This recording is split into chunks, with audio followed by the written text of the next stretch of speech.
fellow Toastmasters. Life is a game. How many of us have heard that phrase? Life's a game. You got to know the rules.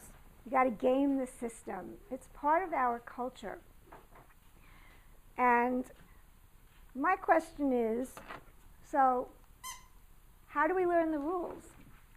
Who teaches us what those rules are? And when do we learn them? Sometimes we get them from our families. Sometimes we get them from mentors.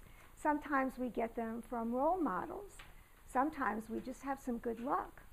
But each of those have consequences that are not so great. We have families that are broken, that are not bonded. We have a test-oriented education culture.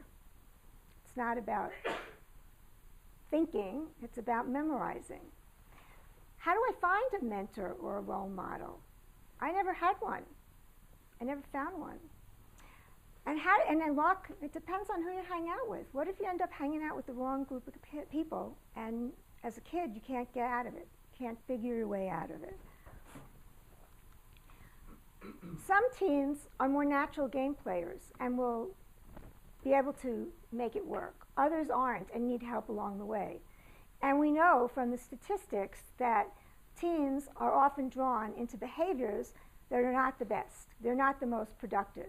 And we have a lot of statistics about this, and I'm just going to remind us of a few, because these statistics are in the areas of smoking, drinking, texting, driving, illicit drugs. So here's an interesting statistic. Teen alcohol use kills about 6,000 people each year.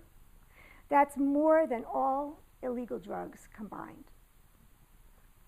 In 2008, an estimated 20.1 million Americans ages 12 or older, that's 8%, were using illicit drugs. 37% of teens text message while driving, even though they know it's exceedingly dangerous. And they receive messages in their cars as well. Suicide is the third leading cause of death for 15 to 24-year-olds. And I heard a statistic of that's 25 of the times that they're not successful. That's in addition to 25% of the time that teens attempt suicide and they're not successful. Bullying. 1 in 5 students report being bullied in the last year. And nationwide, 7,000 high school students drop out every day. Those are a lot of bad statistics. Positive youth development is an attempt to right some of those wrongs.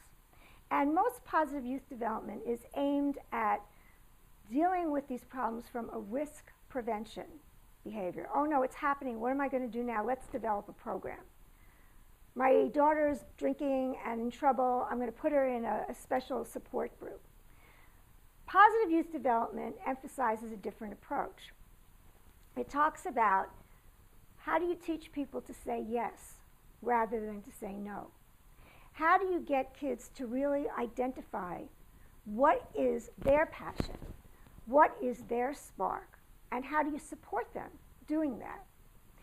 And positive psychology encourages collaboration and working together in groups, because we know from research that group learning has a much more effective and lasting result. It's more creative, it leads to more ideas, it engages people. The digital generation. Some of you may have heard the word digital natives. These are young people who grew up with technology. They're fluent in it, they're nimble. It's like speaking a second language if you learned it at the age of 4 or 5. This is nothing new to them. And according to a recent Pew study, more than 1/2 of all teens create digital content, and of those who share their work on the internet, 1/3 of them are putting it out and sharing it in all channels: Facebook, MySpace, internet, cell phone messages. So we really need to engage youth using their tools and in their territory and with their methods. We can't ask them to come to us. We need to be with them. We need to treat them as equals. We need to engage with an adult and a youth, creating a third space. Here's a little chart. I have a few that we can pass out. They're a little hard to read, but these are some statistics about how students use social media. 43% of students in grades 9 through 12 are using social media as their primary form of communicating. That's text messages, Facebook messages. And schools, even though they ban mobile devices, 63% of students are still actively using them to text and to message. 62% of youth are using the internet and mobile communications as their reference source for news and for politics. And the last one here is that children ages 2 to 11 comprise 9.5% of the active online universe. That's 16 million. My goal is to say that positive youth development needs to involve gaming. Kids are playing games. 97% of teens ages 12 to 17 are online. And according to Jane McConigal, who's an expert in gaming, in the 21st century, the primary platform is going to be gaming. They allow us to focus our energy on something we're good at. Game playing involves work. You have to gain points. You have to figure out strategies. It involves physical work. How do I move things around? How do I build things in a virtual environment? It involves discovery work, following clues, discovering items that you need to get your tasks done. It involves teamwork if you're playing multiplayer online games, and it involves creative work.